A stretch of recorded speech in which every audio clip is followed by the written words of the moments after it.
এ নিয়ে বিস্তারিত জানাতে বগুড়ার কলোনি এলাকা থেকে যুক্ত হচ্ছেন সহকর্মী মাজিদুর রহমান। মাজিদ, এই মুহূর্তে এনসিপির কি কর্মসূচি চলছে আর এ নিয়ে স্থানীয়দের মাঝে উচ্ছ্বাস কেমন দেখছেন? হ্যাঁ রওশন, আপনি জানেন যে গত 1 জুলাই থেকে কিন্তু উত্তর অঞ্চলে যে এনসিপির শীর্ষ নেতাদের যে পথসভা, বিভিন্ন স্থানে তার মত বিনিময় সভা যেটা চলছে সেটা কিন্তু আজকে পঞ্চম দিন। কিন্তু আজকে পঞ্চম দিনে কলোনি যে জায়গাটিতে রয়েছি সেই জায়গা থেকেই কিন্তু এখানে পথসভা, এখানকার যে পদযাত্রা সেটি শুরু হবে। এরপরে সাতমাথা যে জায়গা সেখানে কিন্তু একটি জনসভা পথসভা হবে। এরপরে তারা জয়পুরহাটের দিকে রওনা দিবে। জয়পুরহাটে 3:30 থেকে 4টায় একটা জনসভা হবে, তারপরে নওগাঁ যাবে। তো আজকে এই স্থানে সকাল 9টায় যে সময় দেওয়া হয়েছিল, 9টা থেকে 11টা পর্যন্ত, এখনও নেতৃবৃন্দ এখানে এসে পৌঁছাননি। তবে নেতাকর্মীরা এখানে কিন্তু এসেছেন এবং তারা কিন্তু অপেক্ষা করছেন।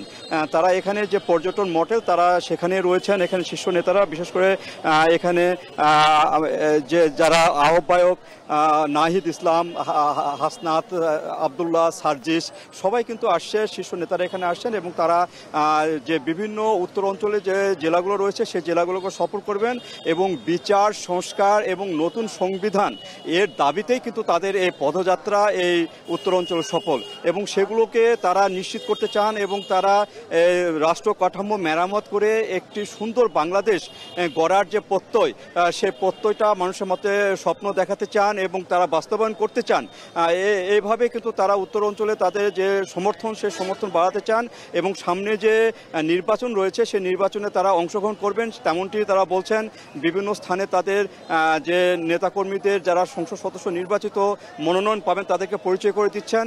এভাবে তাদের যে সাংগঠনিক সফর, সেই সফরটি কিন্তু 1 জুলাই আবু সাইদের যে রক্তমাখা যে স্থানটি, সেই স্থানটির থেকে আরম্ভ করে তাদের কবর জিয়ারত করেই কিন্তু শুরু করেছেন এবং এটি কিন্তু তারা আরও কয়েকদিন এই সফর শেষ করে কিন্তু তারা অন্যত্র যাবেন। এবং তারা যেটি বলছেন যে নতুন একটি বাংলাদেশ তরুণদের মাঝে যে আশা জেগেছিল জুলাইয়ের যে বিপ্লব, সেই বিপ্লবটাকে তারা ফলপ্রসূ করতে চান। তাদের যে শহীদ হয়েছেন তাদের যে বিচার, সেই বিচারটা নিশ্চিত করতে চান। রাষ্ট্র কাঠামো যে সংস্কারগুলো প্রয়োজন সেই সংস্কারগুলো করতে চান এবং নতুন যে সংবিধান, তারা যে সংবিধান, সেই সংবিধান তারা নতুনভাবে রচিত করে একটি সুন্দর বাংলাদেশ তরুণ সমাজকে তারা উপহার দিতে চান। এইভাবে কিন্তু তারা এই সফরগুলো করছেন এবং যে তরুণ সমাজের মাঝে তারা একটি জাগরণ সৃষ্টি করতে চান যাতে করে জুলাইয়ে যারা শহীদ হয়েছেন তাদের রক্ত যেন বৃথা না যায়। সেভাবে তারা কিন্তু একটি নতুন বাংলাদেশ চান। সেই বাংলাদেশে কোনো বৈষম্য থাকবে না, যে বাংলাদেশে গরিব ধনীর কোনো ভেদাভেদ থাকবে না।